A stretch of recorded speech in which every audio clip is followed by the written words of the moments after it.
लूजे हैरान होकर अपनी आंखें फाड़े स्क्रीन को देखता ही रह गया। या नॉर्मली गेम से +1 पॉइंट मिलता था, पर इस बार सीधे +10 का तगड़ा झटका लगा। इतने सारे पॉइंट्स देखकर लूजे को लगा जैसे उसकी लॉटरी लग गई हो। अभी आधा घंटा भी नहीं हुआ था कि स्क्रीन पर फिर फ्लैश हुआ, डेमोनिक पाथ वैल्यू +10। लूजे के दिमाग की बत्ती जली और उसने एक कड़क अंदाजा लगाया। कहीं कोई बड़ा एल्डर तो मेरा गेम नहीं खेल रहा, उसने खुद से पूछा। दरअसल प्लेयर जितना पावरफुल होता था, लूजे को उतने ही ज्यादा पॉइंट्स मिलते थे। पिछले कल्टिवेटर्स तो 100 बार मरकर भी बस चिंदी पॉइंट्स ही दे पाते थे, पर यह नया प्लेयर तो भाई नेक्स्ट लेवल था, आग लगा रहा था एकदम। एक अगरबत्ती जलने के टाइम में उसने लगातार 3 बार +10 पॉइंट्स दे दिए। मतलब साफ था, वो बंदा गेम में हर बार रीबर्थ होते ही मर रहा था। तभी अचानक स्क्रीन पर बैक टू बैक 2 बार +10 पॉइंट्स के अलर्ट्स चमके। लगता है वो अननोन प्लेयर गेम के मुश्किल ट्रैप्स से बुरी तरह चिढ़ चुका था। लूजे को डर था कि कहीं वो गुस्से में गेम ही अनइंस्टॉल न कर दे। अभी लूजे का कल्टिवेशन लेवल कम था, इसलिए वो कंट्रोल रूम से ही सब देखता था। अगर मैं नेसेंट सोल स्टेज पर होता तो डिवाइन सेंस से सीधे उसकी स्क्रीन देखता। फिर तो मैं रिमोटली डिफिकल्टी कम ज्यादा करके उसे दिन रात गेम खिलाता। लूजे गहरी सोच में डूबा हुआ बुदबुदाया, आखिर कौन सा एल्डर है वो। तभी हॉल के दरवाजे पर अचानक 3 कल्टिवेटर्स की परछाइयां आकर रुकीं। उनकी चमकदार नई ड्रेसेस देखकर लूजे समझ गया कि ये ट्रू डिस्केपल्स हैं। जैसे ही उन्होंने डेमन सेक्ट एस्केप खेलने की बात की, लूजे की बाँछें खिल गईं। उसके लिए तो ये तीनों चलते फिरते पॉइंट्स की चमचमाती दुकान थे भाई। सीनियर ब्रदर्स प्लीज मेरे पीछे आइए, लूजे ने एकदम मक्खन वाली स्माइल दी। जोंग ने हॉल के बीच में रखे इल्यूजन टॉवर को बड़े गौर से देखा। उनके अपने वीआईपी टॉवर के सामने यह वाला थोड़ा पुराना और खटारा लग रहा था। जोंग ने मुड़कर देखा तो उसके दोनों साथी पहले ही गेम में कूद चुके थे। ली मोरन को कल्टिवेशन के अलावा दुनिया की किसी चीज से कोई मतलब नहीं था। वो बस ग्रैंड एल्डर चाओ वेंदाओ का दिया टास्क जल्दी निपटाना चाहती थी। दूसरी तरफ मस्कुलर म्यू योएन तो गेमिंग और फाइटिंग का भयंकर साइको था। ये लोग भी न कितने उतावले हैं, जोंग ने मुस्कुराते हुए सिर हिलाया। जोंग ने अपने टोकन के क्रिस्टल में स्पिरिट पावर ट्रांसफर की और आंखें मूंद लीं। अगले ही पल जोंग का कॉन्शियसनेस सीधे इल्यूजन गेम के अंदर लैंड कर गया। उधर लूजे वापस अपने सीक्रेट कंट्रोल रूम की तरफ चुपचाप दौड़ पड़ा। वो देखने के लिए बेताब था कि ये इनर सेक्ट के प्रो प्लेयर्स क्या धमाल मचाते हैं। चलो सबसे पहले इस बॉडी बिल्डर भाई का गेम प्ले चेक करते हैं, लूजे ने क्लिक किया। म्यू योएन स्क्रीन पर लिखे गेम के रूल्स को घूरते हुए अपनी भौहें सिकोड़े खड़ा था। लूजे को टेंशन होने लगी कि ये इतने सिंपल रूल्स भी नहीं पढ़ पा रहा क्या। तभी अचानक म्यू योएन पागलों की तरह हंसा, हाँ, मैं सब समझ गया बॉस। एक डेमोनिक मॉन्स्टर मेरे पीछे पड़ा है और मुझे उसे धोना है। लूजे ने अपना सिर पकड़ लिया, नहीं भाई, तुम गलत ट्रैक पर जा रहे हो। गेम स्टार्ट होते ही म्यू योएन एक खतरनाक ट्रैप्स से भरे रास्ते पर दिखाई दिया। जैसे ही पीछे एक खूंखार काला मॉन्स्टर आया, म्यू योएन की आंखें चमक उठीं। भागने के बजाय वो सीधे यूटर्न लेकर मॉन्स्टर के सामने सीना तानकर खड़ा हो गया। आजा साले, आज तो आर पार की फाइट होगी, म्यू योएन जोर से चिल्लाया। उसने अपनी पूरी स्पिरिट पावर यूज करने की कोशिश की, पर कुछ नहीं हुआ। अच्छा, तो इस गेम ने मेरी पावर्स लॉक करके फिजिकल फाइट का चैलेंज दिया है। लूजे एकदम स्पीचलेस था, इस बंदे का लॉजिक अलग ही लेवल पर चल रहा था। म्यू योएन को अपनी वज्र जैसी फौलादी बॉडी पर हद से ज्यादा घमंड था। उसे लगा कि मॉन्स्टर का हमला उसका बाल भी बांका नहीं कर पाएगा। उसने हवा में एक कड़क बॉक्सिंग पोज बनाया और मॉन्स्टर को ललकारा। अगले ही सेकंड स्क्रीन लाल हुई और फ्लैश हुआ, डेमोनिक पाथ वैल्यू +1। लूजे दंग था, गेम के इतिहास में पहली बार किसी ने बिना भागे मार खाई थी। भागना तो दूर, ये मॉन्स्टर से कुश्ती लड़ने चला था। लूजे ने मजे लिए। म्यू योएन का स्क्रीनशॉट इतना दर्दनाक था कि लूजे ने तुरंत कैमरा स्विच कर दिया। वैसे भी म्यू योएन बार बार मरकर पॉइंट्स देने वाला उसका सबसे वफादार कस्टमर बनने वाला था। अब बारी थी हैंडसम कल्टिवेटर जोंग का गेम प्ले लाइव देखने की। जोंग का गेम प्ले काफी नॉर्मल था, बस वो थोड़ा नौसिखिया और अनाड़ी था। वो कभी गड्ढे में गिरता तो कभी उड़ते हुए तीरों से टकराकर स्वाहा हो जाता। लूजे को शक होने लगा कि ये ट्रू डिस्केपल्स असली हैं या सिर्फ दिखावा हैं। पर कल्टिवेशन में टॉपर होने का मतलब यह नहीं कि आप गेमिंग में भी प्रो हो। इस गेम में सिर्फ आपकी स्पीड और सुयुन टेक्निक का बैलेंस ही काम आता था। अच्छी बात यह थी कि जोंग हार मानने वालों में से बिल्कुल नहीं था। वो हर बार मरकर हंसता और अपनी गलतियों से सीखकर दोबारा रिस्टार्ट करता। उसकी हर मौत पर लूजे के अकाउंट में 1.2 पॉइंट्स क्रेडिट हो रहे थे। चलो ये लड़का भी बढ़िया है, गेम का एडिक्ट बन रहा है, लूजे मुस्कुराया। आखिर में लूजे ने तीसरी प्लेयर ली मोरन की स्क्रीन पर नजर दौड़ाई। नजर डालते ही लूजे के मुंह से निकला, भाई साहब ये क्या बवाल है।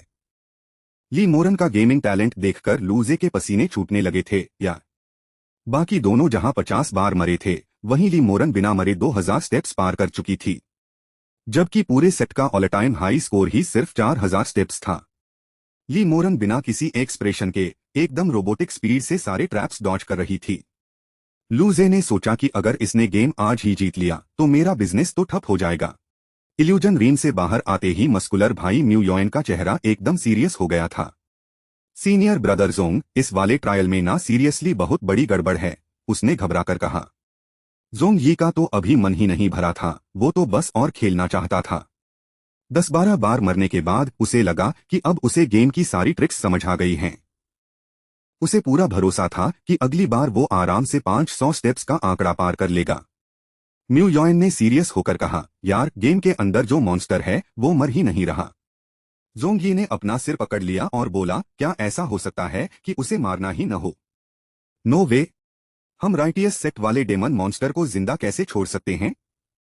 म्यू योएन चिल्लाया। जोंग यी के पास इस कड़क और अजीब लॉजिक का कोई जवाब नहीं था। भाई यह ट्रायल इनर नहीं बल्कि आउटर डिस्कैपल्स के बचने की ट्रेनिंग के लिए बना है।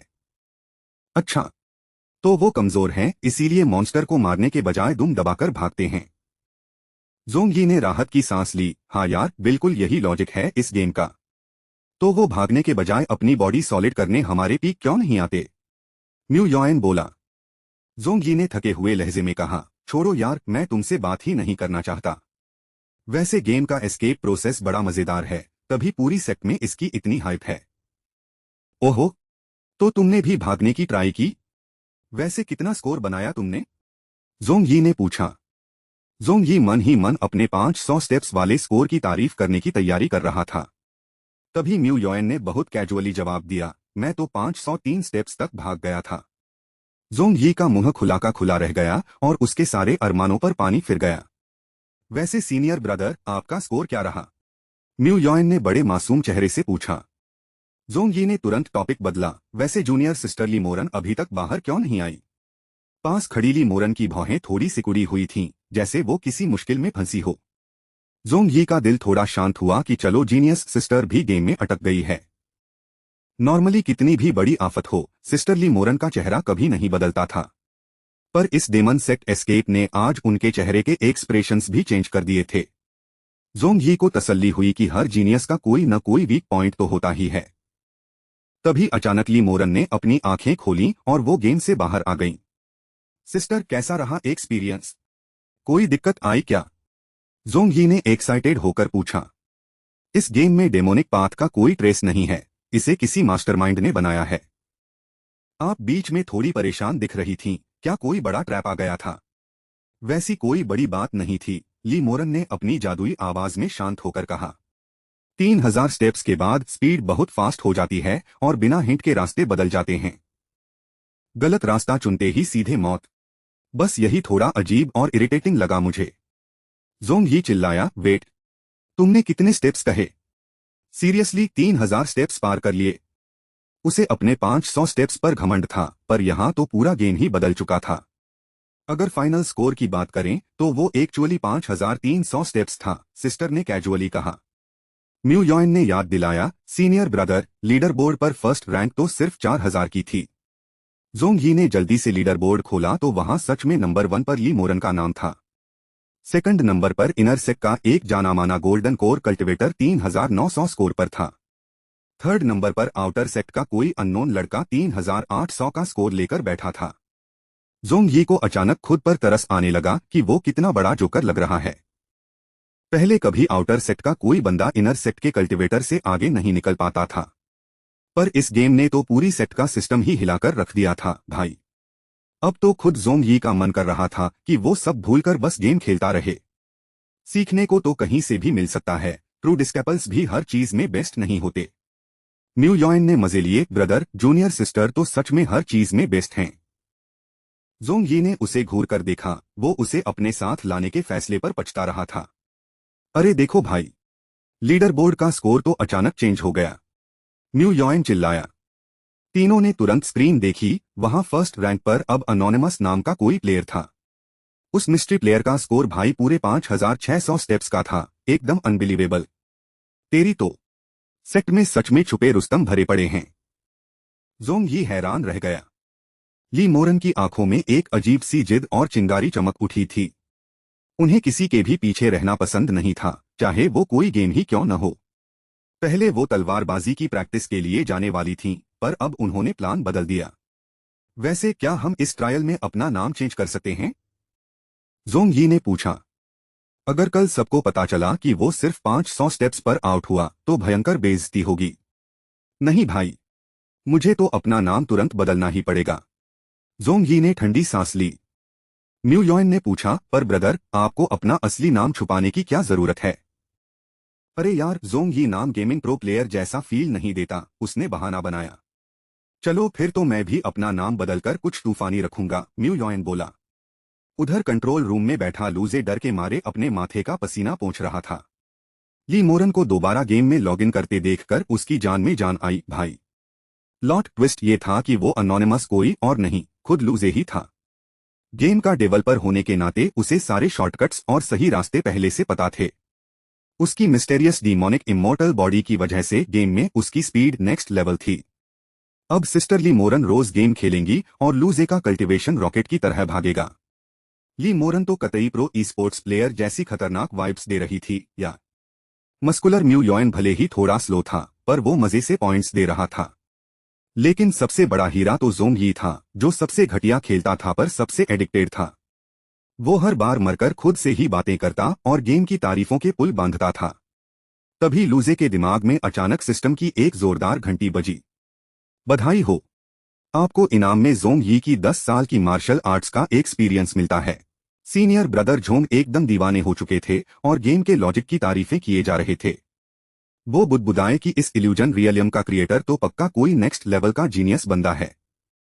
गेम प्ले इतना फेयर था कि एक नौसिखिया चेला भी सीनियर ब्रदर को टक्कर दे सकता था। जोंग को लगा कि दुनिया में हर जगह पार्शियलिटी है, पर यहाँ तो भाई एकदम फुल इक्वालिटी है।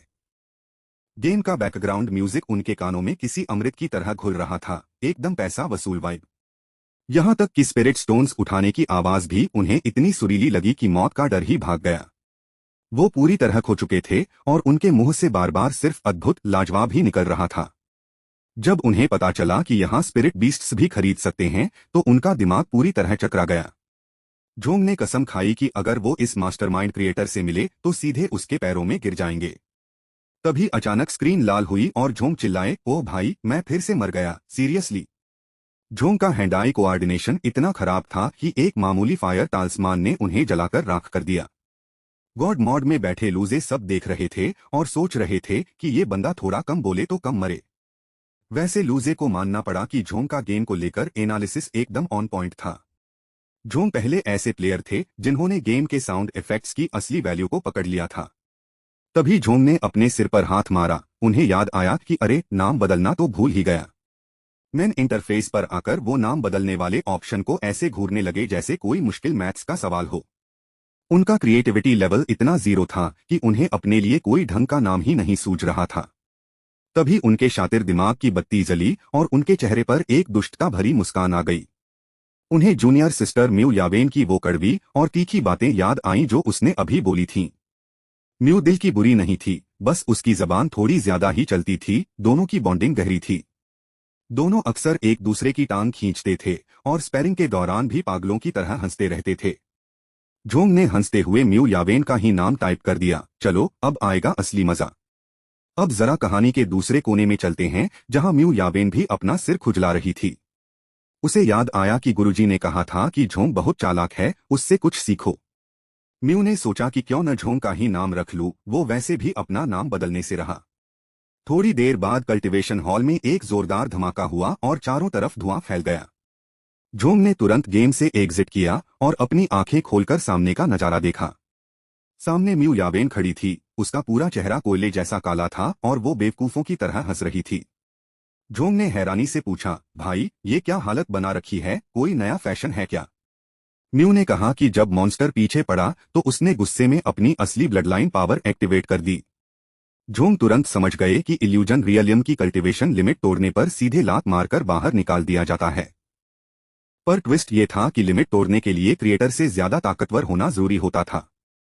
म्यू तो सिर्फ अर्ली इंकारनेशन स्टेज पर थी, तो उसने इस महान सीनियर की लिमिट कैसे तोड़ दी? झोंग के मन में शक आया कि क्या इस गेम को बनाने वाले का कल्टीवेशन लेवल बहुत कम है। पर उन्होंने तुरंत इस थॉट को दिमाग से निकाल दिया, ऐसा जीनियस कोई ऐरा गैरा नत्थु खैरा नहीं हो सकता। झोंग ने खुद को समझाया कि सीनियर ने जानबूझकर गेम में अपनी पावर्स को छुपाकर रखा होगा। फिर झोंग ने म्यू के कंधे पर हाथ रखा और मुस्कुराते हुए एक नया जाल बिछाया। क्यों म्यू, मॉन्स्टर से डरकर भागने में मजा नहीं आया क्या? थोड़ा और थ्रिल चाहिए, झोंग ने उकसाया। म्यू एकदम एक्साइटेड होकर बोली, बिल्कुल भाई, तुम तो एकदम मेरे दिल की बात समझ जाते हो। झोंग ने फौरन मौका ताड़ा और उसे गेम के अंदर 1-1 बैटल मैच के लिए इनवाइट कर दिया। लेकिन जैसे ही दोनों ने एक दूसरे की स्क्रीन पर नाम देखे, दोनों के तोते उड़ गए। म्यू चिल्लाई, क्या बकवास है सीनियर, तुमने मेरा नाम चुराकर अपनी आईडी पे क्यों लगाया? झोंग भी भड़क गए, धत तेरे की, तुम मेरी आईडी का नाम लेकर क्यों घूम रही हो? लूजे का सिर दुखने लगा। उन्होंने बीच में आकर दोनों के नाम जबरदस्ती चेंज कर दिए। अब उनके नए नाम थे भगोड़ा जीनियस कल्टिवेटर और सीधे टक्कर लेने वाला फाइट फ्रीक। ये मॉडर्न गेमिंग मॉड इन सीधे साधे कल्टिवेटर्स के लिए किसी डायमेंशनल अटैक से कम नहीं था। शुरुआत में तो झोंग ने खतरनाक आइटम्स यूज करके बेचारी म्यू को रोने पर मजबूर कर दिया। पर म्यू भी कल्टिवेशन की उस्ताद थी। उसने तुरंत गेम के पैंतरे सीखकर पलटवार करना शुरू किया। जब बात लड़ने की हो तो म्यू का दिमाग बुलेट ट्रेन की स्पीड से दौड़ने लगता था। दोनों स्क्रीन से ऐसे चिपक गए थे जैसे उनका कल्टिवेशन इसी गेम पर टिका हो। लूजे ने पिछले कुछ दिनों में गेम में कई नए और मजेदार आइटम्स ऐड कर दिए थे। एक नया आइटम था एक्सचेंज टालिस्मान, जो दोनों प्लेयर्स की पोजीशन को आपस में बदल देता था। झोंग ने ये आइटम पाते ही अपना शातिर दिमाग चलाया और चुपचाप मॉन्स्टर के आगे दौड़ने लगे। म्यू हंसते हुए उनका मजाक उड़ा ही रही थी कि झोंग ने पोजीशन स्वैप कर दी। म्यू का हंसता हुआ चेहरा एकदम से रोने जैसा हो गया, क्योंकि वो सीधे मॉन्स्टर का डिनर बन चुकी थी। एक और कमाल का आइटम था मिसअलाइंड इंप, जो पूरे गेम के कंट्रोल्स को ही उल्टा पुल्टा कर देता था। म्यू ने बिना सोचे समझे ये आइटम सीधे झोंग के कैरेक्टर के सिर पर दे मारा। झोंग की स्क्रीन पर सारे ट्रैप्स उल्टे दिखने लगे। वो कंफ्यूज होकर हर बार गलत बटन दबाने लगे। कंट्रोल रूम में बैठे लूजे इन दोनों ट्रू डिसाइपल्स की पागलों जैसी लड़ाई देखकर बेहद खुश थे। दोनों के चेहरों के एक्सप्रेशंस देखकर लूजे को समझ आ गया था कि उनका डेमोनिक पाथ कल्टीवेशन अब रॉकेट की तरह भागेगा। झोंग भले ही खेलने में थोड़े अनाड़ी थे, पर उनका दिमाग स्ट्रेटेजी बनाने में बहुत शातिर था। अफसोस की बात बस इतनी थी कि लूजे के पास अभी स्क्रीन रिकॉर्डिंग जैसा कोई इनबिल्ट सिस्टम नहीं था। तभी अचानक लूजे के टोकन पर एक नोटिफिकेशन चमका, ली मोरन ने आपको बैटल रिक्वेस्ट भेजी है, क्या आप एक्सेप्ट करते हैं? टोकन पर ली मोरन की बैटल रिक्वेस्ट देखकर लूजे के होश उड़ गए। दिमाग एकदम ब्लैंक हो गया। लूजे ने थोड़ा सोचा और सीधे डिक्लाइन का बटन दबा दिया। नो वे भाई, पंगा नहीं चाहिए। उनके पास इतने सारे सीक्रेट्स थे कि वो गेम में भी इन बड़े डिसाइपल्स के क्लोज नहीं आना चाहते थे। पर ली मोरन भी ढीठ निकली। उसने हार नहीं मानी और दोबारा धड़ाधड़ चैलेंज रिक्वेस्ट भेज दी। लूजे ने ठंडी सांस ली, सोचा कि इसे हरा दिया तो ये बदला लेने के लिए पीछे ही पड़ जाएगी। काफी सोच विचार के बाद आखिरकार लूजे ने भारी मन से उसकी रिक्वेस्ट एक्सेप्ट कर ही ली। तभी स्क्रीन पर एक धमाकेदार सिस्टम पॉपअप आया, एक राइटियस पाथ कल्टिवेटर ने तुम्हें ललकारा है। सिस्टम ने उन्हें उकसाया कि डेमोनिक पाथ के जीनियस होने के नाते तुम्हें इस फाइट से पीछे नहीं हटना है। नया मिशन अनलॉक हुआ, राइटियस पाथ की कल्टिवेटर ली मोरन को धूल चटाओ और गेम जीतो। इनाम में ली मोरन की कोई एक रैंडम स्किल मिलने वाली थी, जिसे देखकर लूजे की आंखें चमक उठीं। लूजे पहले तो भौंचक के रह गए, फिर उनके चेहरे पर एक शातिर और कड़क वाली मुस्कान आ गई। अब तो कोई चॉइस ही नहीं बची थी। इनाम के चक्कर में अपोनेंट को बेरहमी से कुचलना तय था। लूजे ने सीधे इल्यूजन रियलियम में एंट्री मारी और गेम का पूरा माहौल एकदम से बदल गया। लूजे जो अकाउंट यूज कर रहे थे वो साधारण नहीं बल्कि एक गॉड लेवल जीएम अकाउंट था। उन्होंने मॉल से एक ऐसा फैंसी गियर खरीदा था जिससे उनका चेहरा और पहचान पूरी तरह छुप चुके थे। तगड़े कल्टिवेशन वाली ली मोरन भी अपनी जादुई आंखों से उनके असली चेहरे को नहीं देख पा रही थी। ली मोरन ने बाजू में खड़े तड़कते भड़कते नेमलेस कैरेक्टर को देखा और अपनी भौहें सिकोड़ लीं। जैसा मैंने सोचा था, ये बंदा वैसा तो बिल्कुल नहीं दिख रहा, ली मोरन ने मन में सोचा। उसने नेमलेस को इसलिए चैलेंज किया था ताकि देख सके कि वो गेम में उससे बेहतर कैसे है। उसे पता था कि गेम का स्कोर कल्टीवेशन लेवल तय नहीं करता, जैसे झोंग और म्यू खेल रहे थे। वो दोनों बड़े सूरमा थे, पर गेम में आकर बिल्कुल नौसिखियों की तरह पागलों जैसी हरकतें कर रहे थे। लेकिन ली मोरन ने खुद देखा था कि 3000 स्टेप्स के बाद गेम कितना टॉर्चरिंग हो जाता है। उसे पूरा यकीन था कि जो बंदा उससे आगे निकल गया वो पक्का कोई एक्स्ट्राऑर्डिनरी पीस होगा। कल्टिवेटर्स की दुनिया का सिंपल रूल था, किसी को समझना हो तो उसके साथ सीधे मैदान में उतर जाओ। जैसे ही टाइमर खत्म होने वाला था, ली मोरन की आंखें चील की तरह एकदम शार्प हो गईं। आखिर ये ऐसा क्या करता है जो मैं नहीं कर पाती, इसी थॉट के साथ वो रेडी हुई। ली मोरन की नजरें नेमलेस की हर एक छोटी मूवमेंट पर टिक गई थीं, फुल फोकस मोड ऑन था। वो इस सो कॉल्ड मास्टर के गेमिंग पैंतरे देखने के लिए अंदर से बेहद एक्साइटेड हो रही थी। उसने देखा कि सामने वाला बंदा भागा और अचानक झुककर जमीन से कुछ अजीब सी चीज उठाई। और भाई, अगले ही पल एक उड़ता हुआ थूकदान सीधे ली मोरन के माथे पर आकर लगा। कुछ ही देर में ली मोरन स्क्रीन पर बुरी तरह हार गई और गेम ओवर हो गया। उसका दिल अजीब से मिक्सड इमोशंस से भर गया था। ये मैच उसकी इमेजिनेशन से बिल्कुल अलग था। लड़ाई के बीच में थूकदान फेंकना तो चलो एक बात थी, वो इस बदतमीजी को झेल गई। अलग अलग तालिस्मान से मुसीबत खड़ी करना भी उसे मंजूर था, गेम का हिस्सा जो ठहरा। यहां तक कि तालिस्मान के कॉम्बो अटैक्स को भी वो चुपचाप बर्दाश्त करने के लिए तैयार थी। पर जो बात उसके दिमाग के पार निकल गई वो ये थी कि नेमलेस बेहद शातिर निकला। ये नेमलेस उसके आगे भागा और उसकी लेन में घुसकर उसके हिस्से के आइटम्स चुरा ले गया। म्यू को लगा कि भाई, इस गेम में तो जैसे कोई कानून और शराफत बची ही नहीं है। लाइफ में पहली बार इस कल्टीवेशन जीनियस को लगा कि उसका गेमिंग आईक्यू सच में थोड़ा पैदल है। जबकि हर एल्डर उसे लाखों में एक बताते थे, पर यहां उसकी सारी होशियारी धरी की धरी रह गई। नेमलेस। उसने धीरे से इस नाम को दोहराया और गहरी सोच के समंदर में डूब गई। पहले उसे लगा था कि नेमलेस कोई शरीफ और छुपा रुस्तम टाइप का कल्टिवेटर होगा जो शोफ नहीं करता। उसकी इमेजिनेशन में ऐसे लोग बिल्कुल जेंटलमैन होते हैं, पर यह बंदा तो महा नीच निकला। लेकिन अचरज की बात थी कि ली मोरन को इस घटिया गेम प्ले से जरा भी चिढ़ नहीं हुई। उल्टा उसे इस पूरी सिचुएशन पर अंदर ही अंदर बहुत तेज हंसी आ रही थी, एकदम मजेदार वाइब। जब नेमलेस ने झुककर उसका आइटम चुराया था, वो मोमेंट याद करके उसके होठों पर मुस्कान आ गई। नफरत तो उसे उन ढोंगी कल्टिवेटर्स से थी जो असल जिंदगी में उसके सामने शरीफ बनने का नाटक करते थे। अरे भाई, ये तो मेरी उम्मीद से कहीं ज्यादा आसान निकला, लूजे ने बाहर आकर चैन की सांस ली। उन्हें लगा था कि ली मोरन का गेमिंग टैलेंट देखकर उन पर अच्छा खासा प्रेशर आने वाला है। पर ली मोरन को इस गेम का एडिक्ट बनाए रखने के लिए लूजे ने पहले ही सेकंड से फुल जान लगा दी थी। लूजे ने आइटम्स का ऐसा कड़क यूज किया कि देखने वालों के होश उड़ जाएं, बिल्कुल नेक्स्ट लेवल गेम प्ले। उन्होंने कुछ ऐसी खुफिया ट्रिक्स भी यूज की जो आम कल्टिवेटर्स को बिल्कुल नहीं पता थीं। जैसे कि इन्वेंट्री में सिर्फ एक आइटम रख सकते हैं, पर सही टाइमिंग पर यूज करके कॉम्बो बना सकते हैं। उन्होंने वुड टालिस्मान को छुपा कर रखा और सही वक्त आते ही उसे ली मोरन के पैरों के पास फेंक दिया। वहां से कंटीली झाड़ियां निकलीं और फिर तुरंत वाटर टालिस्मान फेंककर उन झाड़ियों को और खतरनाक बना दिया।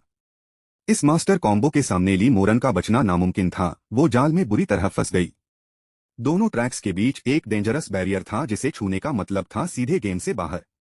पर लूजे जानते थे कि बैरियर को थोड़ा सा क्रॉस करने पर इंस्टेंट डेथ नहीं होती, यही बेरिश लूपहोल था। इसी छोटी सी ट्रिक का फायदा उठाकर लूजे ने ली मोरन की लेन से उसका आइटम उड़ा लिया था। ली मोरन शॉक में थी और तभी याओ बीस्ट्स ने आकर उसका काम तमाम कर दिया। Game over. चलो अब तो वो इस गेम को पागलों की तरह खेलेगी ही, लूजे ने खुद से कहा, फुल सेटिस्फेक्शन। सिर्फ एक दोपहर में इन तीनों डिसाइपल्स की वजह से लूजे को पूरे 1000 डेमोनिक पॉइंट्स मिल चुके थे। अगर यही स्पीड रही तो भाई आज रात को ही अपना फाउंडेशन एस्टेब्लिशमेंट पक्का हो जाएगा। तभी स्क्रीन चमकी, मिशन पूरा हुआ। तुमने अपने से कई गुना ताकतवर कल्टिवेटर को धूल चटा दी है। बधाई हो। इनाम के तौर पर आपको ली मोरन की आइस ब्रेथ टेक्निक कीमती स्किल मिल चुकी है। तेरी की इनरसेक्ट डिसाइपल की गोल्ड क्वालिटी वाली स्किल मिल गई। ओएमजी, लूजे उछल पड़े। बड़े कल्टिवेटर्स को लूटने का मजा ही अलग था, उनके पास से हमेशा तगड़ा माल ही ड्रॉप होता था। अगर लूजे को ये पहले पता होता तो वो इतनी देर से शराफत का नाटक बिल्कुल नहीं करते। अब तो उनके मन में लालच आ गया था कि काश ली मोरन उनसे कुछ बार और आकर पिट जाए, या फिर वो झोंग और म्यू को भी 1-1 मैच में बुलाकर आराम से लूट सकते थे। पर अफसोस, ली मोरन हार के बाद अपनी स्किल्स सुधारने के लिए सोलो मोड में चली गई थी, और बाकी के दोनों नमूने अभी भी बच्चों की तरह आपस में नूब्स वाली लड़ाई लड़ रहे थे। लूजे के पास कोई और रास्ता नहीं था, इसलिए उन्होंने इस प्लान को यहीं ड्रॉप करना सही समझा। वो सोचने लगे कि क्यों न गेम में एक विलेन वाला कैरेक्टर बनाया जाए ताकि सब उनसे लड़ने आए। पर फिर उन्हें याद आया कि असली दुनिया में इसके बुरे अंजाम हो सकते हैं, अभी वो बहुत कमजोर थे। तभी 1 घंटे बाद सीनियर ब्रदर झोंग दौड़ते हुए आए, उनकी आंखें गेम के नशे में पूरी तरह लाल थीं। जूनियर ब्रदर लू, क्या तुम्हारे पास इस गेम के कुछ और क्रिस्टल्स बचे हैं? झोंग ने हांफते हुए पूछा। लूजे ने मुस्कुराकर अपनी जेब से एक चमचमाता हुआ क्रिस्टल निकाला। हाँ भाई, सिर्फ 10 स्पिरिट स्टोन्स लगेंगे। झोंग ने उंगलियों से इशारा किया। चलो, मुझे तुरंत 2 कॉपियां दे दो, ये लो अपने स्टोन्स। तभी अचानक ली मोरन ने भी आगे बढ़कर चुपचाप 10 स्पिरिट स्टोन्स लूजे के सामने रख दिए। मुझे भी एक कॉपी चाहिए। उसकी ये बात सुनकर झोंग और म्यू के होश उड़ गए। बड़ा प्लॉट ट्विस्ट हो गया। रात गहराते ही अनजाने गॉड और 3 चेलों की मेहनत से लूजे का काम सेट हो गया। उसका डेमोनिक पाथ स्कोर 2000 पार कर गया था, जो कि सच में नेक्स्ट लेवल था। अब वो फाइनली अपने फाउंडेशन एस्टेब्लिशमेंट स्टेज पर ब्रेक थ्रू करने के लिए एकदम रेडी था। पुरानी किताबों के हिसाब से इस सीक्रेट डेमोनिक बॉडी के ब्रेक थ्रू पर भयंकर तमाशा होना तय था। सबकी नजरों से बचने के लिए लूजे चुपचाप अपने हॉस्टल से निकला और पीछे वाले पहाड़ की तरफ चल दिया। इस कल्टीवेशन की दुनिया का सिंपल रूल था, जो ताकतवर है वही यहाँ टिकेगा। भले ही यह शरीफों का पंथ था, पर यहाँ भी शातिर विलेन छुपे हो सकते थे। उसकी यह जादुई डेमोनिक बॉडी इतनी रेयर थी कि कोई भी देखकर जल भुन जाता। वो अच्छे से जानता था कि बिना ताकत के खजाना पास रखना खुद मौत को दावत देना है। अगर किसी बड़े बुढ़े कल्टीवेटर की नजर उस पर पड़ जाती तो उसकी लाइफ हेल बन जाती। एकदम सुनसान जगह ढूंढकर लूजे ने अपनी जादुई रिंग से ऑरा छुपाने वाले फॉर्मेशन स्टोन्स निकाले। यह कबाड़ उसने फॉर्मेशन पवेलियन के एक चेले से खास सेटिंग करके खरीदा था। दुकानदार ने दावा किया था कि यह गोल्डन कोर वाले कल्टीवेटर तक का ऑरा ब्लॉक कर देगा। वैसे दोपहर को ली मोरान से मिली आइस ब्रीथ टेक्निक भी बढ़िया थी, पर वो अभी उसमें कच्चा था। उसने सोचा कि आखिर फाउंडेशन स्टेज ही तो है, ज्यादा से ज्यादा क्या ही ड्रामा होगा। ये स्टोन्स उसका काम तमाम खतरों से बचाते हुए आसानी से कर देंगे। पूरी सेफ्टी के लिए उसने 2 सेट स्टोन्स लगाए और बीच में पलथी मारकर बैठ गया। गहरी सांस लेकर उसने अपना सिस्टम पैनल खोला और फुल सीरियस मोड में आ गया। सिस्टम बाबू, चलो अब पॉइंट्स बढ़ाओ, उसने आसमान को देखकर मन में चिल्लाकर कहा। सोचते ही सारे 2000 डेमोनिक पॉइंट्स उसकी कल्टीवेशन रैंक में ट्रांसफर हो गए। जैसा लोग फिल्मों में दिखाते हैं, वैसा कोई दर्द या चीख पुकार कुछ नहीं हुआ। सिस्टम के वीआईपी सपोर्ट की वजह से उसका ब्रेक थ्रू एकदम मक्खन की तरह स्मूथ रहा। शरीर में अचानक आई भयंकर एनर्जी के अलावा लूजे को लगा, बस इतना ही था क्या? उसे यकीन नहीं हो रहा था कि वो इतनी जल्दी फाउंडेशन स्टेज पर पहुंच गया। आंखें बंद करके उसने देखा कि अंदर की स्पिरिचुअल पावर अब पानी की तरह बह रही थी। किताबों के मुताबिक वहां एक छोटा सा वाटर वोर्टेक्स यानी स्पिरिचुअल लेक होना चाहिए था। नॉर्मल लोगों का यह लेक किसी छोटे तालाब या पतली नदी जैसा होता था, पर भाई साहब, लूजे का लेक तो पूरा का पूरा अथांग समंदर बन चुका था। किताबें लिखने वाले ऋषिमुनि गलत नहीं हो सकते, तो पक्का यह उसकी डेमोनिक बॉडी का कमाल था। मानना पड़ेगा, 10 गुना ज्यादा पॉइंट्स वसूलने वाली चीज सच में पैसा वसूल निकली। उसने खुद की तारीफ की। तभी अचानक उस शांत स्पिरिचुअल समंदर के अंदर एक भयंकर चक्रवात उठ खड़ा हुआ। आसपास की सारी एनर्जी पागल भैंस की तरह उसकी तरफ भागने लगी। लूजे ने अपनी लाइफ में ऐसा खौफनाक और अजीब नजारा पहले कभी नहीं देखा था। लो लग गए, उसने मन में गाली दी और तुरंत बचे हुए स्टोन्स भी निकाल लिए। अभी उसने स्टोन्स रखे ही थे कि पहले वाले सेट के परखच्चे उड़ गए। देखते ही देखते दूसरे वाले स्टोन्स पर भी बड़ी बड़ी दरारें आने लगीं। तभी रात के काले आसमान में अजीबोगरीब और विशाल भूतिया परछाइयां तैरने लगीं। इधर लिनक्सियन पीक पर बैठे बड़े बुजुर्ग डिंग मिंगकैंग ने आसमान देखा तो उनके होश उड़ गए। लिहो पीक पर कोई सीनियर कल्टीवेटर अचानक इतना बड़ा धमाका कर रहा है क्या? उन्होंने पूछा। पास खड़े चेले ने तुरंत हाथ जोड़कर मना कर दिया कि ऐसी कोई खबर नहीं है। इतना अजीब आसमान, सच में बकवास टैलेंट लगता है। डिंग मिंगकैंग ने चाय का कप उठाया। आसमान में कभी कीड़े मकोड़े तो कभी घासपूस जैसी फालतू आकृतियां बन रही थीं। आसमान बदलना टैलेंट दिखाता था, पर ऐसी नूब जैसी चीजें बनना फ्लॉप कल्टीवेशन की निशानी थी। बुजुर्ग को लगा कि इस बंदे ने कोई घटिया और सस्ती किताब पढ़कर कल्टीवेशन किया है। वो फिर से चाय की चुस्की लेने ही वाले थे कि अचानक बाहर कयामत जैसी रोशनी हुई। वो फालतू परछाइयां गायब हो गईं और 3 सिर वाला खूंखार वज्र राक्षस आसमान में कूद पड़ा। बुजुर्ग दिन का चेहरा डर के मारे सफेद पड़ गया और चाय का कप हाथ में ही पाउडर बन गया। बिना टाइम वेस्ट किए उन्होंने अपनी सुपर सेंसिंग पावर सीधे लिहो पीक की तरफ दौड़ा दी। बाकी पहाड़ियों पर बैठे बड़े बड़े गुरु भी अपनी अपनी दिव्य दृष्टि लेकर उसी तरफ भागे। क्विंचिंग फायर पीक पर झोंगी और मु यावेन गेमिंग मॉड से अचानक बाहर आ गए। भाई मु कोई तगड़ा मास्टर ब्रेक थ्रू कर रहा है, अपने पंथ के तो दिन बदल गए। ऐसा तूफान लाने के लिए सोल ट्रांसफॉर्मेशन से ऊपर का लेवल चाहिए, मुझे तो कुछ समझ नहीं आ रहा। झोंगी ने आसमान की तरफ देखा और अजीब शक्ल बनाकर बोला, ये परछाइयां कुछ जानी पहचानी हैं। वो वज्र, वो तलवार वाली लड़की, ये सब तो बिल्कुल हम दोनों और जूनियर सिस्टर ली जैसे हैं। और वो बिजली वाला बुढ़ा, कहीं हमारे ग्रैंड एल्डर तो नहीं? झोंगी बुदबुदाया। फिर उसने खुद को संभाला कि शायद रात के वक्त उसे कुछ ज्यादा ही मतिभ्रम हो रहा है। उसने सोचा कि इस लेवल को समझना उसके बस की बात नहीं, अभी उसे बहुत घिसना पड़ेगा। वैसे सीनियर, मुझे एक हाई ग्रेड फायर ताबीज मिला है, तुम फिर से हारने वाले हो मोहनसा। साले चीटर, यह काउंट नहीं होगा, चल गेम फिर से रिस्टार्ट कर, झोंगी चिल्लाया।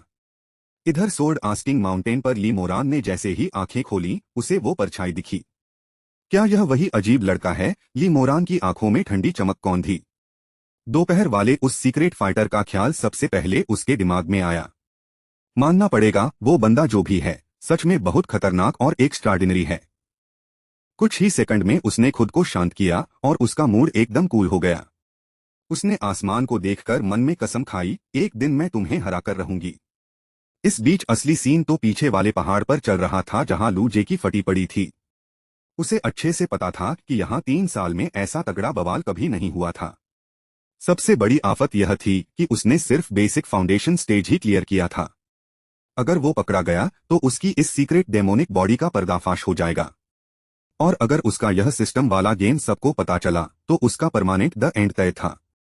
उसे पूरा भरोसा था कि सारे बड़े बुढ़े अपनी दूरबीन जैसी नजरें लेकर यहाँ आते ही होंगे। तभी अचानक डूबते को तिनके का सहारा मिला और उसे दोपहर वाली आइस ब्रीथ टेक्निक याद आई। अरे हाँ, वो बर्फ वाली ट्रिक। लूजे की आंखों में मानो ट्यूबलाइट जल उठी। लेकिन दिक्कत यह थी कि वो उस ट्रिक में अभी एकदम नौसिखिया और नूब था। इतने कम कल्टीवेशन से वो उन शातिर कल्टीवेटर्स की नजरों से कभी नहीं बच सकता था। तभी उसे याद आया कि झोंगी से उसे 10 साल का मार्शल आर्ट्स का एक्सपीरियंस मिला था। उसने तुरंत बिना सोचे समझे फिर से अपना जादुई सिस्टम ओपन किया। सिस्टम ब्रो, वो 10 साल का एक्सपीरियंस इस आइस ब्रीथ टेक्निक में झोंक दो अभी के अभी। सोचते ही उसके दिमाग में हजारों किताबें डाउनलोड हो गईं, जैसे उसने सालों मेहनत की हो। उसकी वो नॉर्मल आइस ब्रीथ टेक्निक पलक झपकते ही प्रो लेवल मैक्स पर पहुंच गई। जैसे ही उसने टेक्निक एक्टिवेट की, बड़े गुरुओं की नजरें वहां पहुंची पर उन्हें सिर्फ सन्नाटा मिला। अगली सुबह जैसे ही लूजे सोकर उठा, लिहो पीक का माहौल एकदम बदला हुआ था। पहाड़ी पर अचानक कल्टीवेटर्स की भीड़ ऐसे बढ़ गई थी जैसे कोई बम्पर सेल लगी हो। रिफाइनिंग हॉल की तरफ जाते हुए उसे हर कोने से फुसफुसाने की आवाजें सुनाई दे रही थीं। भाई, कल रात वाला सीन देखा क्या? बैक माउंटेन पर किस तूफान कल्टीवेटर ने ब्रेक थ्रू किया है। आसमान में इतनी कड़क लाइट थी कि डर के मारे मेरी तो नींद ही उड़ गई। सुना है सारे बड़े बड़े गुरु पूरी रात लाठी लेकर ढूंढते रहे पर कोई हाथ नहीं आया। पर सच बताओ यार, इतना तगड़ा पावर होने के बाद भी छुपने की क्या जरूरत है? अरे मेरे सीनियर कह रहे थे कि वहां एक्चुअली किसी का कोई ब्रेक थ्रू हुआ ही नहीं है। कल तीनों बड़े चेलों की फाइट की बची कुची एनर्जी ही आसमान में भूतिया परछाइयां बन गई थी। यह लॉजिक थोड़ा सही लगता है, तभी तो वो परछाइयां हमारे टॉप चेलों जैसी दिख रही थीं। वैसे वो तीनों बड़े वीआईपी हमारे लिहो पीक पर आखिर करने क्या आए थे? अरे वो नया वाला game demon sector escape try करने आए थे, और क्या? सीरियसली? इतने बड़े लेवल के चेलों को भी बच्चों वाले गेम खेलने का शौक है? शौक नहीं भाई, सीनियर सिस्टर ली ने तो जाते ही पूरे 5000 स्टेप्स का रिकॉर्ड बना दिया। भाई क्या बात कर रहा है, इनर चेले 5 दिन घिसकर भी 4000 नहीं पहुंच पाते। बॉस एक बात करेक्ट कर दूं, उन्होंने पूरा दिन नहीं सिर्फ एक दोपहर में यह किया। ओ तेरी, वीआईपी चेले सच में गॉड लेवल के होते हैं, मानना पड़ेगा। जो कह रहे थे कि कल्टीवेशन रैंक से गेम के स्कोर का कोई कनेक्शन नहीं, अब कहां छुपे हैं। वैसे वेट लीडर बोर्ड पर टॉप पर सीनियर सिस्टर ली का असली नाम क्यों नहीं है? शायद वो अपनी पहचान छुपाकर गेम का मजा लेना चाहती होंगी, सेलिब्रिटी लाइफ यू नो। और वो तीसरा बड़ा वीआईपी लिस्ट में क्यों नहीं है, उसका गेम खराब था क्या? अरे बड़े लोगों को इस छोटे से इल्यूजन ट्रायल की क्या परवाह, उसने खेला ही नहीं होगा।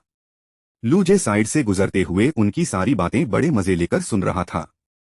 मन ही मन उसकी हंसी रोके नहीं रुक रही थी, खुशी का मीटर फुल था। सबके सामने आए बिना ऐसे छुपकर भौकाल मचाने का अपना अलग ही चिल वाइब है। आसमान की उन अजीब परछाइयों के बारे में एक्चुअली लूजे को खुद कोई आइडिया नहीं था। शायद उसकी सीक्रेट डेमोनिक बॉडी की वजह से आसपास की एनर्जी ने वो रूप ले लिया था, पर उसने उन 3 बड़े चेलों को कल्टिवेट करते हुए कभी देखा भी नहीं था। लूजे को अचानक झटका लगा कि कहीं कोई बड़ा प्लॉट ट्विस्ट तो नहीं हो गया। गेम में उनकी मौत से जो एनर्जी निकली वो सीधे उसकी डेमोनिक बॉडी का खाना बन गई। तभी वो छोटे मोटे कीड़े मकोड़े और घासफूस बाकी नॉर्मल चेलों की हार का नतीजा थे। और आसमान में बिजली चमकाने वाला वो खतरनाक डेमन पक्का वही गॉड था जो पॉइंट्स देता है। खैर जो भी हो, वो परछाइयां उसके लिए कोई न कोई तगड़ा फायदा ही लेकर आएंगी।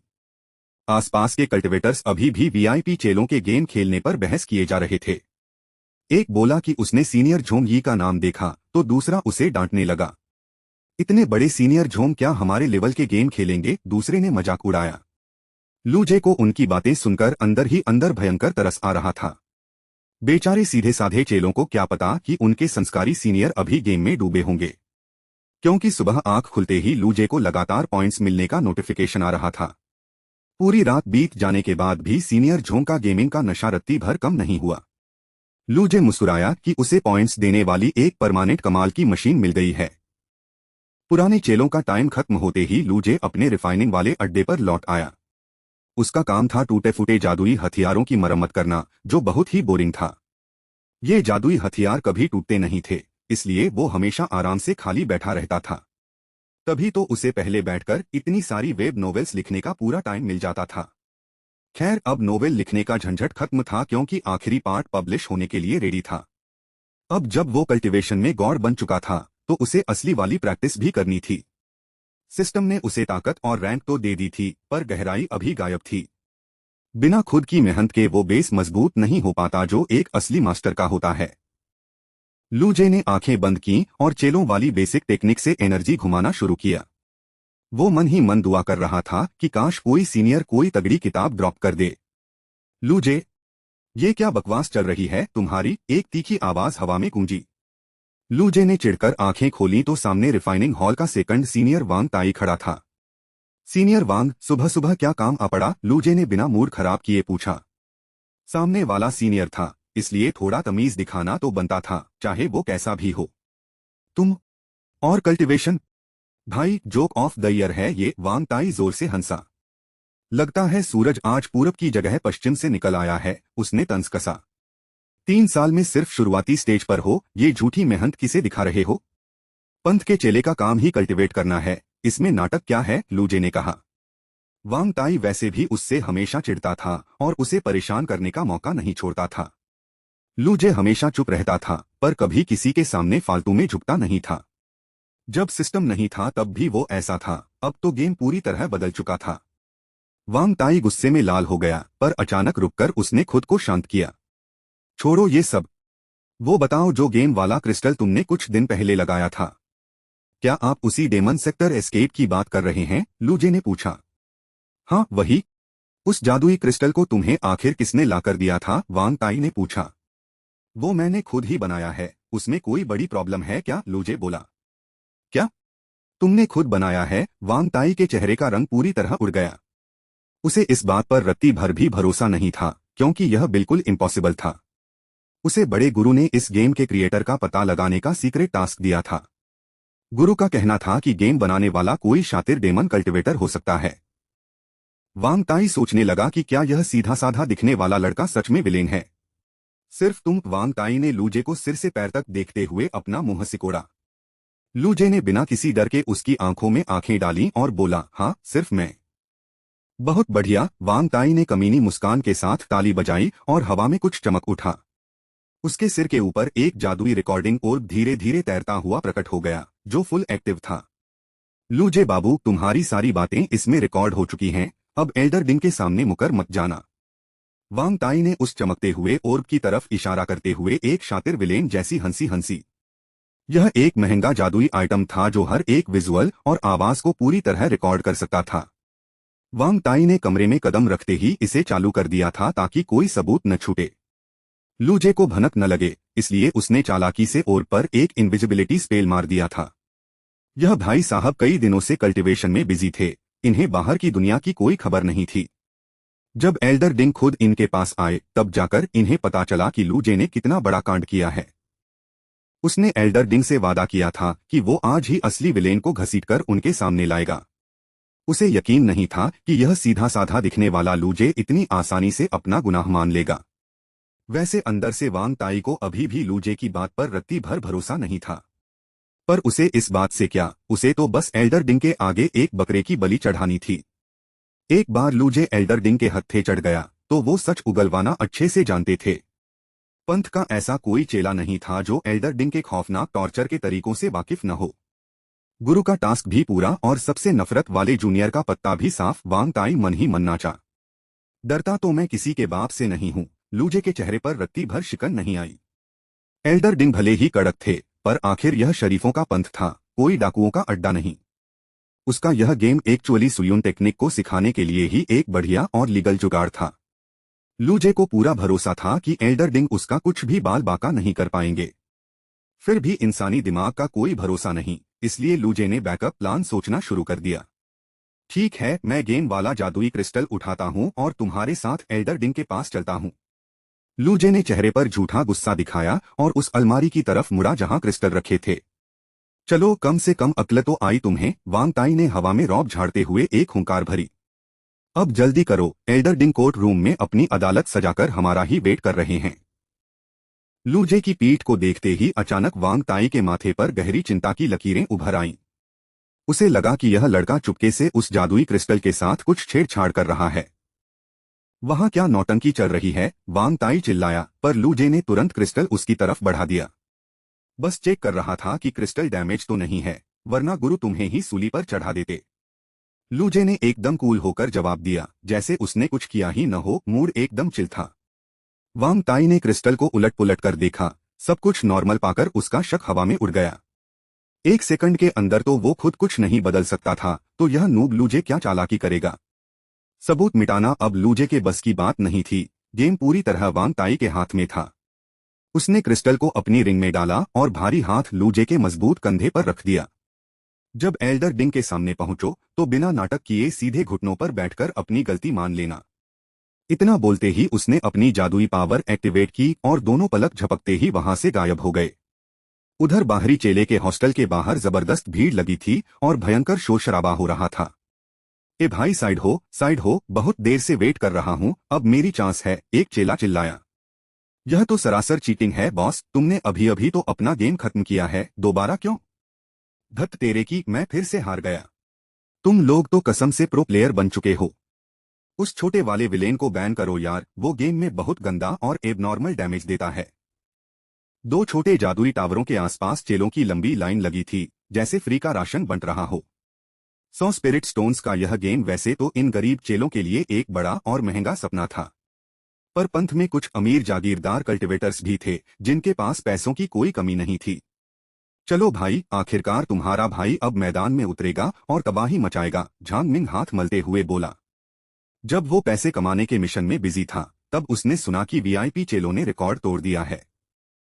5000 स्टेप्स का स्कोर सुनना ही अपने आप में एक हैरान कर देने वाला प्लॉट ट्विस्ट था। उन टॉप चेलों को हराना तो इम्पॉसिबल था, पर वो इनर चेलों से कंपटीशन करना चाहता था। लेकिन जैसे ही उसने गेम के अंदर लॉगिन किया, उसके सामने एक जादुई लेटर पॉपअप की तरह खुला। उस लेटर पर लिखा था, अनाउंसमेंट, गेम के असली क्रिएटर इस वक्त कोर्ट रूम में वीआईपी गेस्ट हैं। ओ तेरी की, यह क्या सीन है? झांग मिंग तुरंत गेम से बाहर आया और पागलों की तरह चिल्लाया, सुनो सब लोग, इस गेम को बनाने वाले गॉड लेवल मास्टर खुद कोर्ट रूम में मौजूद हैं। यह गेम चेलों के बीच इतना फेमस था कि हर कोई इसके डिजाइनर का अंधभक्त बन चुका था।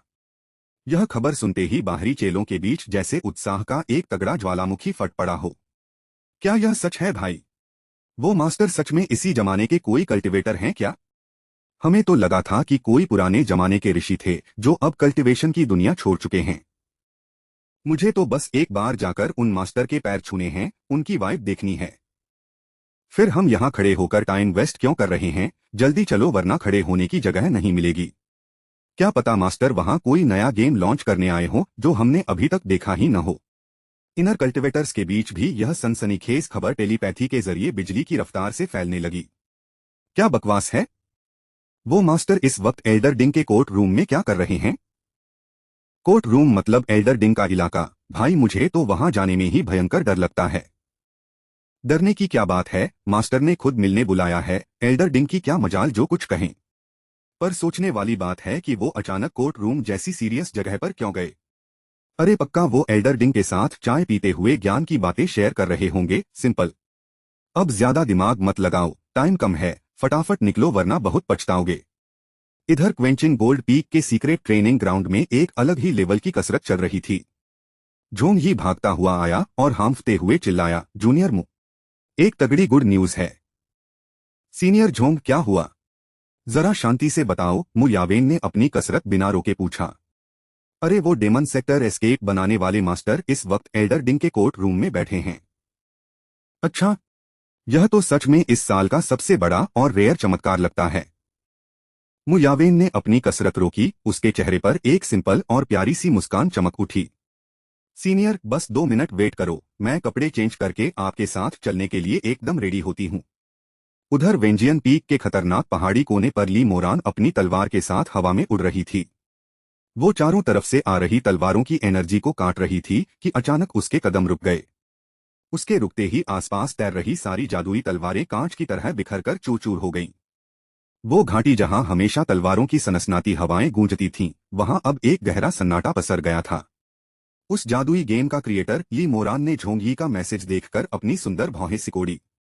कुछ सेकंड सोचने के बाद वो अपनी चमचमाती सिल्वर तलवार पर सवार होकर कोर्ट रूम की तरफ उड़ चली। लिनक्सियन पीक के लॉ एनफोर्समेंट हॉल में हवा एकदम ठंडी और सीरियस थी। वांग ताई ने बहुत ही संस्कारी तरीके से झुककर अपनी जबरदस्त एंट्री मारी। एल्डर डिंग, मैं उस लड़के को सीधे आपके पास पकड़ लाया हूँ। एल्डर डिंग मिंगकांग ने बिना देखे ही चिढ़कर अपना हाथ हवा में लहरा दिया। उसे तुरंत मेरे सामने ऊपर लेकर आओ। एल्डर की आवाज में भयंकर गुस्सा था। वैसे भी पिछले कुछ दिनों से पूरे सेट का माहौल टोटली बिगड़ा हुआ था। आउटर और इनर सेट के सारे चेले पूरे दिन बस डेमन सेट एस्केप गेम में डूबे थे।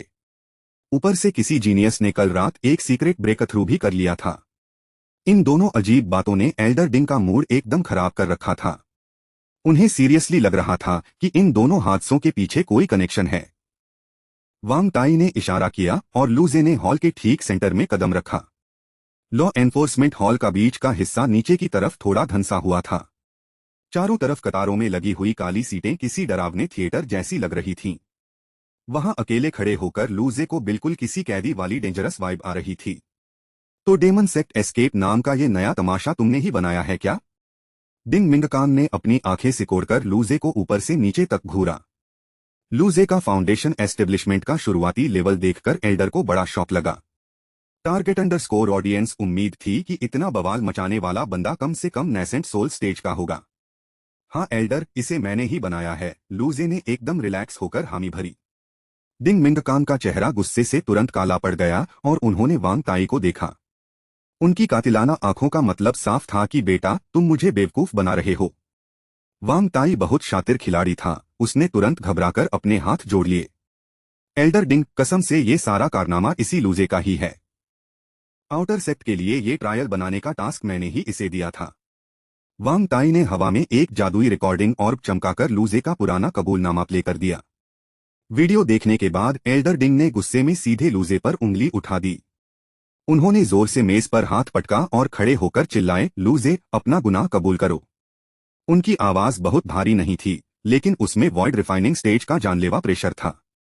उस डरावने प्रेशर को झेल न पाने के कारण वांग ताई तुरंत जमीन पर घुटनों के बल बैठ गया। बेचारे वांग ताई का शरीर डर के मारे थर-थर कांप रहा था। मगर लूजे को देखकर ऐसा लगा जैसे उस पर इस प्रेशर का कोई असर ही नहीं हुआ। मुझे तो नहीं पता एल्डर, भला मैंने क्या क्राइम कर दिया? लूजे ने चिल होकर पूछा। डिंग मिंगकांग ने हैरान होकर अपनी डिवाइन सेंस से दोबारा लूजे को चेक किया। लूजे तो सच में मामूली फाउंडेशन एस्टेब्लिशमेंट स्टेज का ही कल्टिवेटर निकला। एल्डर ने सोचा कि शायद रिफाइनिंग हॉल के इस लड़के के पास कोई सीक्रेट डिफेंसिव टूल है। बदतमीज एल्डर डिंग का गुस्सा अब 7वें आसमान पर पहुंच चुका था। ऐसा बकवास खेल बनाकर तुमने चेलों का डाव हार्ट टोटली खराब कर दिया है। मैंने तो यह गेम सिर्फ सीनियर ब्रदर वांग के कहने पर बनाया है। लूजे मुस्कुराया। अरे नहीं नहीं, मेरा इससे कोई लेना देना नहीं है। वांग ताई डर से पीला पड़ गया। डिंग मिंगकांग गुस्से में अजीब तरीके से हंसने लगे और जोर जोर से तालियां बजाने लगे। उन्होंने अपने सामने रखी मेज पर इतनी जोर से हाथ मारा कि पूरी स्पिरिचुअलिटी बहने लगी। ओपन द कोर्ट, उनकी कड़कती आवाज पूरे पीक पर गूंज उठी। एक बहुत भयंकर धमाका हुआ और पूरा लॉ एनफोर्समेंट हॉल जमीन से ऊपर उठने लगा। देखते ही देखते पूरा कोर्ट रूम हवा में कई मीटर ऊपर तैरने लगा। हॉल की भारी दीवारें अचानक जादुई कांच की तरह एकदम आर पार दिखने वाली हो गईं। लूजे ने अपनी भौहें सिकोड़ी क्योंकि अब बाहर का नजारा साफ दिख रहा था। डिंग मिंगकांग ने लूजे को घूरते हुए अपनी आवाज का प्रेशर और ज्यादा बढ़ा दिया। मैं फिर पूछता हूँ, चेलों का डाव हार्ट बिगाड़ने का जुर्म कबूल है या नहीं? उधर हॉल के नीचे चेलों की भारी भीड़ गेम के क्रिएटर से मिलने आई थी। उड़ते हुए हॉल को देखकर और एल्डर की डांट सुनकर नीचे लाइन में भगदड़ मच गई। क्या गेम बनाने वाले सीनियर को एल्डर डिंग ने सच में अरेस्ट कर लिया? अगर सीनियर को सजा हो गई तो हमारा फेवरेट गेम हमेशा के लिए बंद हो जाएगा। तभी लूजे की एकदम कड़क और यंग आवाज जादुई दीवारों से छनकर बाहर आई। मैंने ये इल्यूजन सिर्फ सुयुन टेक्निक की कल्टीवेशन प्रैक्टिस के लिए बनाया है। इसके लेवल्स ऐसे हैं कि लोग मजेंजे में कल्टीवेशन को ज्यादा टाइम दे सकें। लूजे के इन सॉलिड शब्दों को सुनकर बाहर खड़े सारे चेले शॉक रह गए। नो वे, इतना नेक्स्ट लेवल गेम बनाने वाला हमारे बीच का ही कोई लड़का है। कहीं ये वही मिस्ट्री बॉय तो नहीं जिसने कल रात सीक्रेट ब्रेक थ्रू किया था? अंदर डिंग मिंगकांग ने लूजे का ये कॉन्फिडेंस देखा तो उन्हें भयंकर चिढ़ छूटी। कल्टीवेशन के लिए? वाह बेटा, क्या घटिया बहाना बनाया है तुमने, एल्डर ने ताना मारा। इससे पहले कि लूजे कुछ बोलता, नीचे से चेलों के चिल्लाने की आवाजें आने लगीं। मैं झांग मिंग हूँ, इस गेम की वजह से मेरी सुयुन टेक्निक परफेक्ट हो गई। मैं वांग हाओजी हूँ, मेरा कल्टीवेशन अब मेजर अचीवमेंट पर पहुंच चुका है। चेलों की ये बुलंद आवाजें लॉ एनफोर्समेंट हॉल की दीवारों को चीरकर अंदर तक आईं। लूजे के चेहरे पर एक विनर वाली स्माइल आ गई, उसका प्लान काम कर रहा था। डिंग मिंगकांग ने चिढ़कर पूछा, बाहर इनर सेक्ट के अमीर चेले एडिक्ट क्यों हो रहे हैं? तभी इनर सेक्ट के शियाओ होंगजी ने हिम्मत जुटाई और भीड़ से आगे निकल आया। एल्डर, लत लगना हमारी खुद की कमजोरी है, इसमें इस कमाल के गेम की कोई गलती नहीं। इस गेम से इंस्पायर होकर मैंने अपनी मूवमेंट टेक्निक में बड़ा ब्रेक थ्रू किया है।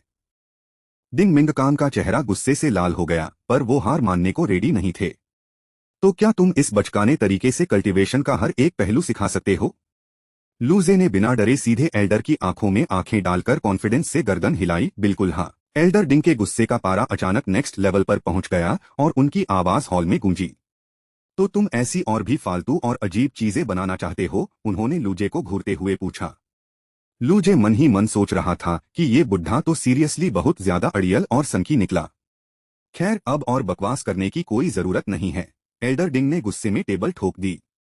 आज मैं तुम्हारा पूरा कल्टीवेशन हमेशा के लिए बर्बाद करके तुम्हें इस सेक्ट से धक्के मारकर निकालूंगा।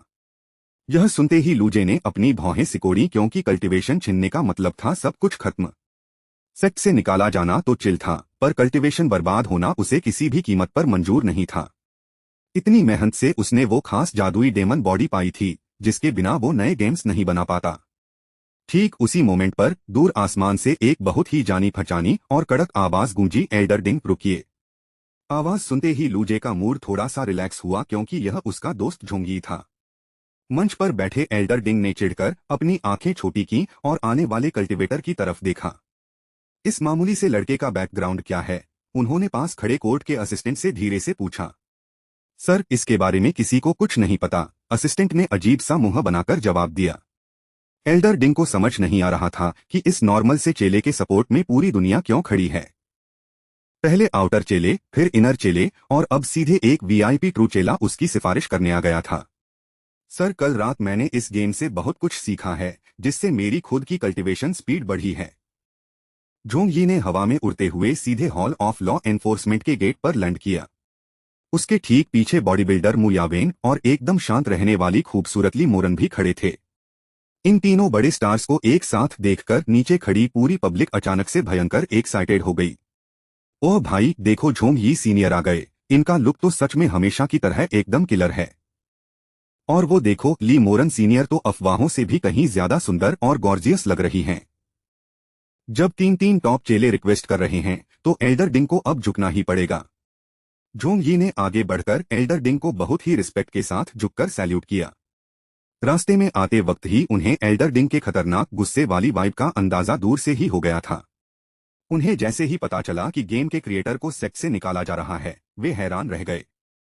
जोंग यी ने अपने दिमाग पर बहुत जोर डाला पर वो सोच नहीं पाया कि सेक्ट में ऐसा जीनियस कौन है। खैर जो भी हो, इस समय सबसे पहला और जरूरी काम उस गेम बनाने वाले मास्टर को बचाना था। जोंग यी मन ही मन उस क्रिएटर का फैन था और उसके साथ चाय पीकर दांव डिस्कस करना चाहता था। अच्छा, क्या यह बकवास सच में इतनी यूजफुल है? एल्डर डिंग की आवाज थोड़ी सी सॉफ्ट हुई। सामने एक वीआईपी ट्रू चेला खड़ा था, इसलिए बुड्ढे को अपनी थोड़ी इज्जत तो बचानी ही थी। जी सर, बिल्कुल सच है, मैं आपसे झूठ बोलने की हिम्मत कभी नहीं करूंगा, जोंग यी ने कहा। तो क्या तुम जानते हो कि इस पूरे गेम के पीछे असली मास्टरमाइंड कौन है? एल्डर ने पूछा। मैं पर्सनली उन्हें नहीं जानता, पर जो भी हैं, वो बहुत ही ज्यादा बुद्धिमान और सीनियर कल्टिवेटर होंगे। सीनियर? अच्छा, तो तुम्हें वो कोई बहुत बड़ा सीनियर लगता है? एल्डर डिंग ने जोर से ठहाका लगाया। उन्होंने लूजे की तरफ देखा और उनकी आंखों में साफ साफ मजाक उड़ाने वाले एक्सप्रेशंस दिख रहे थे। चलो तो आज मैं तुम्हें तुम्हारे उस महान सीनियर से लाइव मिलवा ही देता हूँ। बुड्ढे ने अपने बाएं हाथ से टेबल पर एक जादुई शॉट मारा और आसपास की दीवारें गायब हो गईं। जोंग यी की आंखें फटी की फटी रह गईं और शौक के मारे उसके मुंह से एक शब्द नहीं निकला। लूजे का चेहरा देखते ही ली मोरन की आंखों में एक अजीब सा सुकून आया और तुरंत गायब हो गया। नीचे खड़े कल्टिवेटर चेले अपनी जादुई पावर से ऊपर का नजारा देखने के लिए पागलों की तरह छटपटा रहे थे। अरे भाई, कोई देख कर बताओ कि वो महान मास्टरमाइंड सीनियर आखिर दिखता कैसा है। वेट, ये तो वही रिफाइनिंग हॉल वाला लूजे है जो हमें गेम की पायरेटेड कॉपियां बेचता था। क्या तुम पागल हो गए हो क्या? वो मामूली सा लड़का इतना बड़ा गेम कैसे बना सकता है? पूरी भीड़ में अचानक से भयंकर सन्नाटा छा गया क्योंकि इस प्लॉट ट्विस्ट पर किसी को यकीन नहीं था। तो जोंग यी, क्या तुम अब भी इस चीटर लड़के की जान बचाने के लिए मुझसे रिक्वेस्ट करोगे? एल्डर डिंग। जोंग यी के माथे पर पसीना आ गया। लगता है यहाँ कोई बहुत बड़ी गलतफहमी हुई है। जोंग यी दिल का साफ था, लूजे ने पहले उसकी हेल्प की थी, इसलिए वो उसे बचाना चाहता था। गलतफहमी? हंसने की बातें मत करो, यहाँ कोई मिसअंडरस्टैंडिंग नहीं हुई है। एल्डर डिंग गुस्से में चिल्लाए। तुम्हें सच में लगता है कि मैं इतना बेवकूफ हूँ जो इस नूब लड़के को गेम का क्रिएटर मान लूंगा? असली मास्टरमाइंड कोई और है जो डर के मारे इस आउटर चेले को आगे करके खुद छुपा बैठा है। कल रात लिहो पीक पर जो मिस्टेरियस ब्रेक थ्रू हुआ था, यह पक्का उसी का कोई खतरनाक प्लान है। मुझे तो पूरा यकीन है कि यह सब किसी छुपे हुए विलेन या डेमन सेक्ट की कोई गहरी साजिश है। यह सोचते ही उन्होंने लूजे पर अपना सारा जादुई प्रेशर एक ही बार में रिलीज कर दिया। लूजे, असली क्रिएटर का नाम बताओ, वरना आज तुम्हें अपनी जान से हाथ धोना पड़ेगा। एल्डर डिंग का खतरनाक जादुई प्रेशर एक विशाल अजगर बनकर लूजे के चारों तरफ कसने लगा। अगर लूजे के पास वो जादुई डेमन बॉडी न होती तो वो कब का घुटने टेक चुका होता। आप भले ही मुझसे 10,000 बार पूछें, मेरा आंसर वही रहेगा, यह गेम मैंने ही बनाया है। लूजे की आवाज में इतना दम था कि पूरी कोर्ट में सन्नाटा पसर गया। तुम्हारी इतनी हिम्मत कि मेरे सामने जुबान लड़ाओ? एल्डर डिंग गुस्से में पागल होने लगे। तभी आसमान से एक एकदम कड़क और बर्फ जैसी ठंडी लड़की की आवाज गूंजी। सर, हो सकता है कि यह लड़का सच ही बोल रहा हो, ली मोरन ने शांति से कहा। वहां खड़े सारे चेले शौक होकर अपनी सबसे खूबसूरत सीनियर ली मोरन को देखने लगे। जोंग यी की आंखें तो फटी की फटी रह गईं क्योंकि ली मोरन कभी किसी के लिए नहीं बोलती थी। तुम ऐसा किस बेसिस पर कह रही हो? एल्डर डिंग ने अपना प्रेशर थोड़ा कम किया। कल रात मैंने इस गेम के जादुई कोड को डिकोड करने की कोशिश की थी, ली मोरन बोली। इसके पीछे का आइडिया भले ही गॉड लेवल हो, पर इस्तेमाल किए गए मंत्र बहुत ही बेसिक हैं। इतने सिंपल मंत्रों का इस्तेमाल तो कोई फाउंडेशन या क्यूई रिफाइनमेंट स्टेज का नूब भी कर सकता है। यह सुनते ही नीचे खड़े चेलों की भीड़ में फिर से गजब की गॉसिप शुरू हो गई। भाई, क्या यह सच है? रिफाइनिंग हॉल का कोई बंदा यहाँ खड़ा है क्या? मैं हूँ रिफाइनिंग हॉल से। पर मैं तो दिन रात गेम खेलने में बिजी था, कोड किसने देखा? वैसे मैंने सुना है कि लूजे को उसकी क्रिएटिविटी की वजह से ही सेट में एंट्री मिली थी। नो वे, मुझे तो अभी भी यकीन नहीं हो रहा कि यह गेम लूजे ने बनाया है। जोंग ये चुपचाप खड़ा कुछ सोच रहा था और उसके माथे पर गहरी लाइनें बन गईं। उसने भी गेम का एनालिसिस किया था, इसलिए वो जानता था कि ली मोरन बिल्कुल सही कह रही है। पर वो इस साधारण से दिखने वाले लड़के को उस महान गेमिंग गॉड से कनेक्ट नहीं कर पा रहा था। ये लड़का और ऐसा गेम, इम्पॉसिबल, यह कभी नहीं हो सकता। एल्डर डिंग ने सीधे रिजेक्ट कर दिया। इम्पॉसिबल क्यों? अगर मैं साबित कर दूं तो क्या आप मुझे चिल करने के लिए जाने देंगे? लूजे ने अपना सिर उठाया और एल्डर डिंग की आंखों में आंखें डालकर प्राउडली पूछा। एल्डर डिंग ने हंसते हुए ताना मारा, तुम? चलो बताओ, कैसे साबित करोगे इस बात को? इस गेम की मेकिंग को लेकर आपका जो भी डाउट है मुझसे पूछिए, मैं सब क्लियर कर दूंगा। ठीक है, तो मेरा पहला सवाल सुनो। गेम का स्पेस क्रिएटर के दिमाग की पावर पर डिपेंड करता है। तुम तो सिर्फ क्यूई रिफाइनमेंट स्टेज पर हो, फिर तुमने इतना बड़ा और एंडलेस वर्ल्ड कैसे डिजाइन किया? ऐसा जादुई स्पेस बनाने के लिए कम से कम सोल ट्रांसफॉर्मेशन स्टेज का कल्टीवेशन चाहिए होता है। यह मुश्किल सवाल सुनकर भी लूजे बिल्कुल नहीं डरा और उसके चेहरे पर एक विनर वाली स्माइल आई। सर, यह तो बहुत ही सिंपल सा लॉजिक है जो कोई भी गेम डिजाइनर समझ सकता है। रियलिटी में उस गेम का साइज सिर्फ 100 मीटर के रेडियस का ही है, उससे बड़ा नहीं। मैंने बस 3 एक जैसे स्पेस बनाए और उन्हें आपस में एक जादुई लूप से कनेक्ट कर दिया। प्लेयर जब एक एंड पर पहुंचता है तो वो ऑटोमेटिकली घूमकर दूसरे स्पेस में आ जाता है। लूजे का यह स्मार्ट कोडिंग लॉजिक सुनते ही झोंगयी का पूरा दिमाग टोटली हिल गया। पास खड़ी ली मोरन के चेहरे पर भी इस गजब के प्लॉट ट्विस्ट को देखकर अचंभा सा आ गया। एल्डर डिंग को कल्टीवेशन के अलावा गेमिंग का कोई आइडिया नहीं था, इसलिए वो एकदम ब्लैंक खड़े रहे। पर अपने दोनों टॉप वीआईपी चेलों के उड़े हुए चेहरे देखकर बुढ़े का दिल जोर से बैठ गया। एल्डर डिंग, आपके सिर के ऊपर से गया ना? क्या मैं और ज्यादा सिंपल वर्ड्स में समझाऊं? लूजे ने मजे लेते हुए बुढ़े एल्डर की सरेआम बेइज्जती करना शुरू कर दिया। एल्डर डिंग अपनी हार पचा नहीं पा रहे थे, इसलिए उन्होंने बात पलटते हुए दूसरा सवाल दागा। चलो ये बताओ, सिर्फ 3 दिन में तुमने गेम का इतना धांसू बैकग्राउंड म्यूजिक कैसे तैयार किया? क्या तुम कल्टीवेशन छोड़कर कोई म्यूजिकल इंस्ट्रूमेंट बजाने का कोर्स कर रहे हो? सर, मैंने मार्केट से एक साउंड रिकॉर्डिंग गैजेट खरीदा था और सारा म्यूजिक मेरी इमेजिनेशन का है। अगर आपको अभी भी मुझ पर शक है तो मैं दुकान का बिल लाकर दिखा सकता हूँ। अच्छा, तो गेम के अंदर कल्टीवेशन की पावर लॉक करने वाला वो खतरनाक मंत्र कहाँ से आया? वो मंत्र तो हमारे पूर्वजों का है सर, मैंने बस उसे एक जादुई आइटम में फिट कर दिया। एल्डर डिंग एक के बाद एक सवाल पूछते गए और लूजे बिना रुके धड़ाधड़ आंसर देता गया। आखिरकार एल्डर डिंग के पास सारे सवाल खत्म हो गए और वो अजीब सा मुंह बनाकर खड़े रह गए। नीचे ग्राउंड पर खड़ी पब्लिक तो अब लूजे की दीवानी हो चुकी थी और जोर जोर से चिल्ला रही थी। भाई साहब, तो इसका मतलब हमारा डेमन सेक्ट एस्केप सच में जूनियर लूजे का ही क्रिएशन है। तभी हमारे बड़े मास्टर ने इसे बिना किसी टेस्ट के अपना पर्सनल चेला बना लिया था। क्यूई रिफाइनमेंट स्टेज पर रहकर ऐसा धमाका करना, ये लड़का तो फ्यूचर का सबसे बड़ा गेमिंग गॉड है। हाँ भाई, इसे कहते हैं टैलेंट का असली जलवा। कल्टीवेशन भले न हो पर दिमाग नेक्स्ट लेवल है।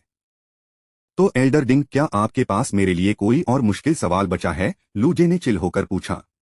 नहीं, यह गेम तुम्हारा नहीं हो सकता। पक्का किसी बड़े मास्टर ने तुम्हें पीछे से स्क्रिप्ट रटाई है। एल्डर डिंग अपनी बात पर अड़े ही थे कि तभी आसमान से एक बहुत ही बुजुर्ग और भारी आवाज आई। एल्डर डिंग, शांत हो जाओ और अपना गुस्सा थूको। उस आवाज में गजब का जादुई सुकून था। आवाज सुनते ही लूजे की पीठ पर पड़ रहा वो भारी जादुई प्रेशर एक सेकंड में गायब हो गया। ग्रैंड एल्डर डिंग का चेहरा शौक के मारे पीला पड़ गया और वो तुरंत सीट से खड़े हो गए। आसमान से ग्रैंड एल्डर चाओ वेंदाओ नीचे उतरे और उन्होंने सबको बहुत ही सीरियस लुक दिया। हवा में उड़ रहे तीनों ट्रूचेले और जमीन पर खड़े हजारों कल्टीवेटर तुरंत झुककर सैल्यूट करने लगे। मैं काफी देर से आसमान में छुपा हुआ तुम दोनों की ये पूरी डिबेट सुन रहा था। ग्रैंड एल्डर मुस्कुराए। उन्होंने लूजे की तरफ देखा और बोले, हमारे सेट में इतना जीनियस लड़का कब पैदा हो गया? ग्रैंड एल्डर को लूजे का वो लिमिटेड स्पेस को इन्फिनिट बनाने वाला कोडिंग आइडिया सच में बहुत पसंद आया था। ग्रैंड एल्डर, ये तो आपकी बड़प्पन है, वरना मेरे मास्टर ने मुझे बहुत अच्छे से गाइड किया है। लूजे मन ही मन समझ गया कि ये बुढ़ा ही उसे सिस्टम में डेमन पाथ के फ्री पॉइंट्स दे रहा था। ग्रैंड एल्डर, इस लड़के को हम ऐसे ही इतनी आसानी से क्लीन चिट नहीं दे सकते। एल्डर डिंग फिर अड़ गए। क्या पता किसी और ने इसे ये सब सिखाया हो और ये यहाँ आकर सिर्फ रटाटाया डायलॉग बोल रहा हो। तो फिर तुम्हारा अगला प्लान क्या है डिंग? ग्रैंड एल्डर ने अपनी भौहें सिकोड़ते हुए पूछा। उन्हें एल्डर डिंग का एक छोटे और सीधे साधे चेले को इस तरह परेशान करना बिल्कुल अच्छा नहीं लग रहा था। मेरा सीधा सा प्रपोजल है कि लूजे हम सबके सामने लाइव एक नया इल्यूजन गेम बनाकर दिखाए।